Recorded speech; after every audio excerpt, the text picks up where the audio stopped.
My girlfriend left me on the day I was proposing without any explanation. This is a throwaway account and all names are fake. The story includes me, 28 male, my, now ex, girlfriend Elise, 27 female, and her best friends Leah, 27 female, and David, 27 male. Elise and I had been together for 3 years and living together for 1.5 years. Our relationship was very strong and we were madly in love. All of our friends always used to say that we were a perfect couple. Our communication was strong and we had everything planned in our lives. I told her that I won't be marrying her before I get a job that pays well enough to build our family, and she agreed. Well, I got a very good job 2 months ago and we started planning our lives together.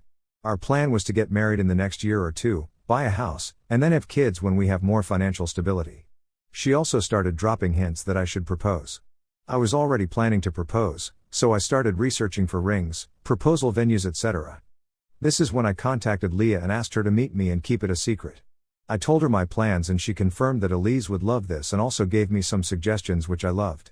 Leah also included David, as the three of them were best friends since childhood and knew each other very well. They also helped me pick the ring. The plan was to rent a cabin surrounded by nature and wilderness, as Elise likes that a lot. I rented the cabin and on Friday I took the day off without telling my girlfriend and met up with Leah and David and one of my friends to set up everything. I gave instructions to my friend about how I wanted everything to be set up, as he was supposed to go there the next day before us and set up everything, flowers, cameras, etc. I went back home after that and ordered Elise's favorite takeout.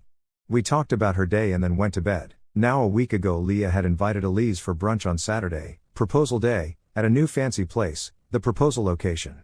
She emphasized that the place was fancy so that Elise wouldn't get suspicious of Leah asking her to wear a nice dress.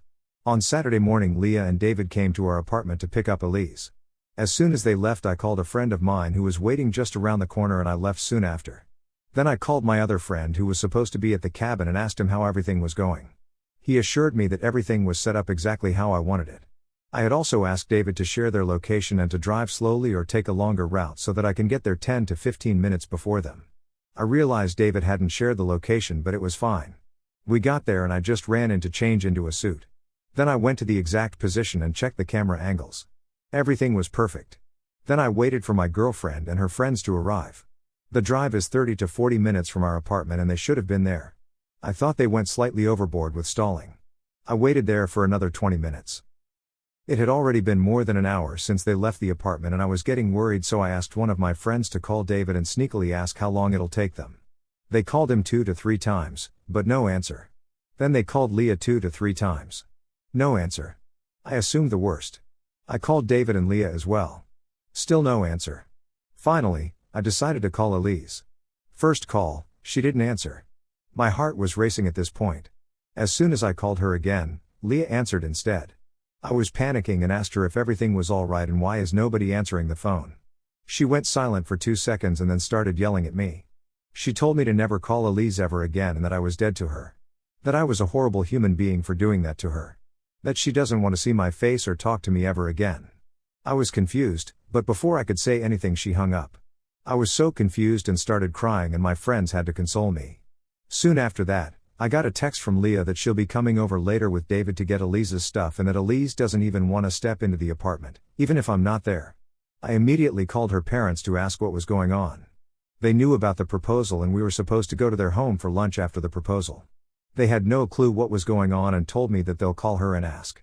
I got a call from them 10 minutes later saying that they called Elise and she told them that she can't talk right now and she'll call them later. They were also confused about all this. I was devastated and I didn't know what to do. My friends took me back to my apartment and we hung out. David and Leah came over in the evening to take Elise's stuff. My friends and I tried to talk to them but they didn't say anything. They just asked me where Elise's stuff was and just took some of it and said they'll be back for the rest. They also reiterated that if I tried contacting Elise again, I'll be reported for harassment. At that moment I just wanted to cry because just the thought of me harassing my girlfriend was overwhelming. After they left, my friends told me that they think I shouldn't be alone right now and they were staying the night, and won't take no for an answer. We stayed up and talked till 4 a.m. last night and then everyone went to bed. I wasn't able to sleep and I've been just thinking about every potential reason for Elise's behavior, but I don't have any answers. The only scenario I can think of is that Elise was cheating on me and somehow she realized I was going to propose and she freaked out and told her friends that she can't do this because I cheated on her. This still doesn't make sense, but it's the closest thing to an explanation I have right now. I know it's a horrible thing to think about. Today was supposed to be the first day of our engaged life together. Hopefully, I'll be able to get some answers from her parents if they talk to her. ETA, been up all night and was going through the comments. I cannot reply to every comment and message, but I just wanted to say that I appreciate all the supportive comments and messages. I don't have any updates yet, but I wanted to add some details for the people speculating. For the people worried about Elise's safety, her parents called her yesterday and talked to her briefly. She just said that she's not feeling good right now and she'll call them in a few days to talk. So apparently she's safe. I've told them to call me as soon as they hear back from her. Also, David is gay, so I don't think there's anything going on romantically between them. For the people saying that I did something wrong, cheat, or physically hurt her, IDK what to say to you. If I did that, then I won't be losing all my sleep looking for answers. Some people suggested that I don't give Elise's stuff to Leah and David, and I think it's a good idea. I'll tell her parents that if they want her stuff, they can either tell Elise to get it or come get it themselves. When Leah and David came to get some of her stuff, they just took some clothes and shoes. There are many people who are confused about the timeline. All of this happened 2 days ago on Saturday, not last week. I'll also try to contact Elise. I'll write down everything I can think of and send her an email, as I'm blocked on everything else. Also, one of my friends knew Leah before we met. They were colleagues at their old job and they set us up, so I've asked him to try to find out what's going on from their mutual friend group.